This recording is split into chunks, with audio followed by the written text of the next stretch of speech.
মার্কিন president Donald ট্রাম্পের প্রশাসনে ইলন মাস্কের ক্ষমতা বৃদ্ধি নিয়ে বিতর্কের মধ্যেই টাইম ম্যাগাজিনের সাম্প্রতিক প্রচ্ছদ নিয়ে তোলপাড় শুরু হয়েছে।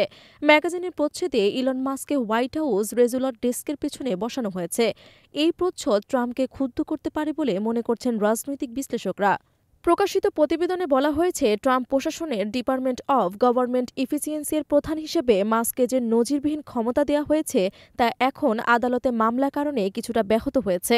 তবে তার নীতি বাস্তবায়নের ফলে লাখ লাখ সরকারি কর্মীর চাকরির অনিশ্চয়তার মধ্যে পড়েছে। টাইম ম্যাগাজিনের প্রতিবেদনে বলা হয়েছে, এখন পর্যন্ত মাস্ক শুধু প্রেসিডেন্ট ট্রাম্পের কাছে জবাবদিহি করেছেন, যেভাবে ইলন মাস্ক নির্বাচনী প্রচারণায় শীর্ষ তহবিলদাতা।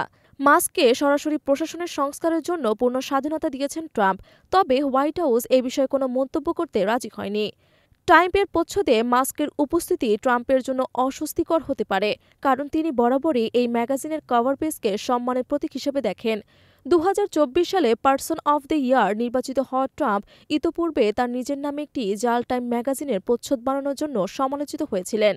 প্রেসিডেন্ট ট্রাম্প গতকাল শুক্রবার হোয়াইট হাউসের সাংবাদিকদের প্রশ্নের উত্তরে মজা করে বলেন, টাইম ম্যাগাজিনের কি এখনও ব্যবসা টিকে আছে?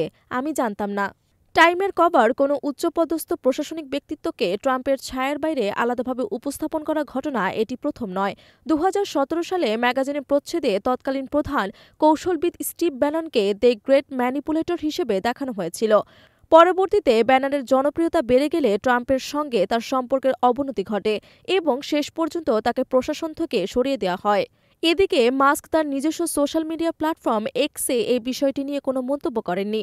তবে রাজনৈতিক বিশ্লেষকদের মতে, যদি ট্রাম্প মনে করেন যে মাস্ক প্রশাসনের ওপর তার প্রভাব ক্ষুণ্ণ করছেন, তাহলে তার ভবিষ্যৎও ব্যাননের মতো হতে পারে।